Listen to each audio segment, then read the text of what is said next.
अध्याय 17 श्रद्धा के विभाग। अर्जुन ने कहा, हे कृष्ण, जो लोग शास्त्र के नियमों का पालन न करके अपनी कल्पना के अनुसार पूजा करते हैं, उनकी स्थिति कौन सी है?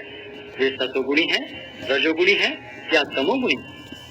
भगवान ने कहा, देहधारी जीव द्वारा अर्जित गुणों के अनुसार उसकी श्रद्धा 3 प्रकार की हो सकती है, सतोगुणी, रजोगुणी अथवा तमोगुणी। अब इसके विषय में मुझसे सुनो। हे भरत पुत्र, विभिन्न गुणों के अंतर्गत अपने अपने अस्तित्व के अनुसार मनुष्य एक विशेष प्रकार की श्रद्धा विकसित करता है। अपने द्वारा अर्जित गुणों के अनुसार ही जीव को विशेष श्रद्धा से युक्त कहा जाता है। सतोगुणी व्यक्ति देवताओं को पूजते हैं, रजोगुणी यक्षों व राक्षसों की पूजा करते हैं और तमोगुणी व्यक्ति भूत प्रेतों को पूजते हैं। जो लोग दंभ तथा अहंकार से विभूत होकर शास्त्र विरुद्ध कठोर तपस्या और व्रत करते हैं, जो काम तथा आसक्ति द्वारा प्रेरित होते हैं, जो मूर्ख हैं तथा जो शरीर के भौतिक तत्वों को तथा शरीर के भीतर स्थित परमात्मा को कष्ट पहुंचाते हैं, वे असुर कहे जाते हैं। यहाँ तक कि प्रत्येक व्यक्ति जो भोजन पसंद करता है, वह भी प्रकृति के गुणों के अनुसार 3 प्रकार का होता है। यही बात यज्ञ, तपस्या तथा दान के लिए भी सत्य है। अब उनके भेदों के विषय में सुनो।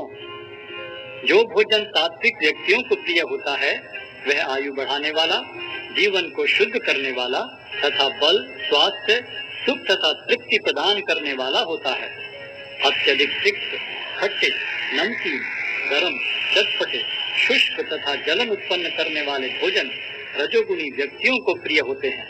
ऐसे भोजन दुख, शोक तथा रोग उत्पन्न करने वाले हैं। खाने से 3 घंटे पूर्व पकाया गया स्वादहीन, वियोजित एवं सड़ा, झूठा तथा अस्पृश्य वस्तुओं से युक्त भोजन उन लोगों को प्रिय होता है जो तामसी होते हैं। यज्ञों में वही यज्ञ सात्विक होता है जो शास्त्र के निर्देश अनुसार कर्तव्य समझकर उन लोगों के द्वारा किया जाता है जो फल की इच्छा नहीं करते।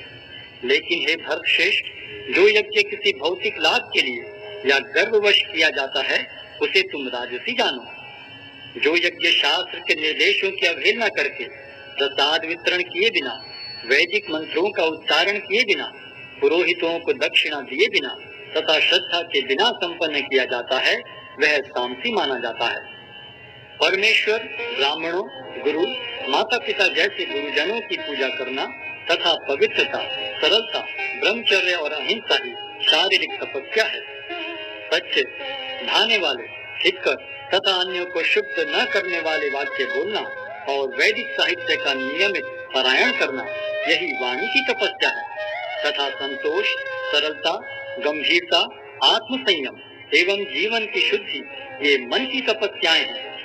भौतिक लाभ की इच्छा न करने वाले तथा केवल परमेश्वर में प्रवृत्त मनुष्य द्वारा दिव्य श्रद्धा से संपन्न यह 3 प्रकार की तपस्या सात्विक तपस्या कहलाती है। जो तपस्या दंभ पूर्वक तथा सम्मान, सत्कार एवं पूजा कराने के लिए संपन्न की जाती है, वह राजसी कहलाती है। यह न तो स्थायी होती है, न शाश्वत। मूर्खतावश आत्म पीड़न के लिए या अन्यों को विनष्ट करने या हानि पहुंचाने के लिए जो तपस्या की जाती है, वह तामसी कहलाती है। जो दान कर्तव्य समझकर किसी प्रत्युपकार की आशा के बिना समुचित काल तथा स्थान में और योग्य व्यक्ति को दिया जाता है, वह सात्विक माना जाता है। किंतु जो दान प्रत्युपकार की भावना से या कर्म फल की इच्छा से या अनिच्छा पूर्वक किया जाता है, वह रजोगुणी कहलाता है। तथा जो दान किसी अपवित्र स्थान में, अनुचित समय में, किसी अयोग्य व्यक्ति को या बिना समुचित ध्यान तथा आदर से दिया जाता है, वह तामसी कहलाता है। सृष्टि के आदि काल से ओम तत्सत ये 3 शब्द पर ब्रह्म को सूचित करने के लिए प्रयुक्त किए जाते रहे हैं। ये तीनों सांकेतिक अभिव्यक्तियां ब्राह्मणों द्वारा वैदिक मंत्रों का उच्चारण करते समय तथा ब्रह्म को संतुष्ट करने के लिए यज्ञों के समय प्रयुक्त होती थी। अतएव योगी जन ब्रह्म की प्राप्ति के लिए शास्त्रीय विधि के अनुसार यज्ञ, दान तथा तप की समस्त क्रियाओं का शुभारंभ सदैव ओम से करते हैं। मनुष्य को चाहिए कि कर्म फल की इच्छा किए बिना विविध प्रकार के यज्ञ, तप तथा दान को तत् शब्द कहकर संपन्न करे ऐसी दिव्य क्रियाओं का उद्देश्य भव बंधन से मुक्त होना है। परम सत्य भक्ति में यज्ञ का लक्ष्य है और उसे सत शब्द से अभिहित किया जाता है। हे प्रथापुत्र, ऐसे यज्ञ का संपन्न करता भी सत कहलाता है। जिस प्रकार यज्ञ, तप तथा दान के सारे कर्म भी जो परम पुरुष को प्रसन्न करने के लिए संपन्न किए जाते हैं, सत हैं। हे पार्थ, श्रद्धा के बिना यज्ञ, दान या तप के रूप में जो भी किया जाता है वह नश्वर है, वह असत कहलाता है और इस जन्म तथा अगले जन्म दोनों में ही व्यर्थ जाता है।